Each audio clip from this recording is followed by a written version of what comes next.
एक थी इंदिरा गांधी, प्रधानमंत्री थी, अपने एक संसदीय क्षेत्र में गांव गांव जाकर जनता से मिलती थी, पैदल जाती थी, जनता डांट देती थी, उन्हें कोई परवाह नहीं थी, डांट खाती थी, कहती थी अच्छा है, जागरूक है ये जनता, और दिन रात काम करती थी।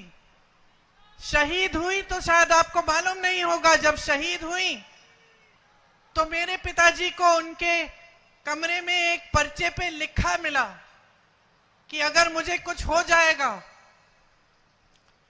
तो जब मेरे अंतिम संस्कार होंगे तो मेरी जो अस्थि है वो संगम में, इलाहाबाद में, आधी वहां डाल देना और आधी हिमालय के पर्वतों पे डालना, क्योंकि मैं हिमालय के पर्वत में जो बर्फ है उसके साथ मैं घुलना चाहती हूं।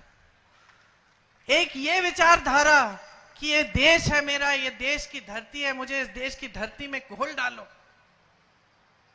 और दूसरी विचारधारा कि देश की जनता की आवाज है, देश की जनता एक सरकार को चुनती है और आप 100-100 करोड़ दे देकर विधायकों को चोरी करके उस सरकार को गिराने में लगे हैं, और फिर आप धर्म की बात करते हैं। महंगाई बढ़ती चली जा रही है, आपके मुंह से महंगाई शब्द नहीं निकलता, बेरोजगारी चरम पे है, आप कह रहे हैं कि अर्थव्यवस्था मजबूत हो गई है, मोदी जी आते हैं आपको बड़ी बड़ी बातें सुनाते हैं, और सच्चाई क्या है?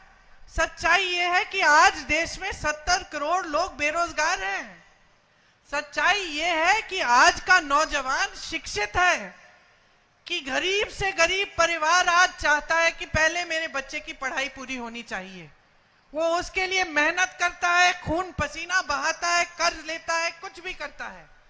तो तमाम बच्चे आज शिक्षित हैं, किसी की बीटेक, किसी की बीएससी, शिक्षित है, लेकिन किसी के पास रोजगार नहीं है, नौकरी नहीं है। तो आप सोचिए, जो परिस्थितियां मोदी जी ने 10 सालों से इस देश में बनाई हैं क्या है? लोकतंत्र का नाम और निशान नहीं रहा। जहां सरकारें चुनी जाती हैं वहां गिराई जाती हैं धन बल से। जहां लोग उठते हैं, अपनी आवाज उठाते हैं, प्रदर्शन करते हैं, किसानों की तरह उन्हें दबाया जाता है।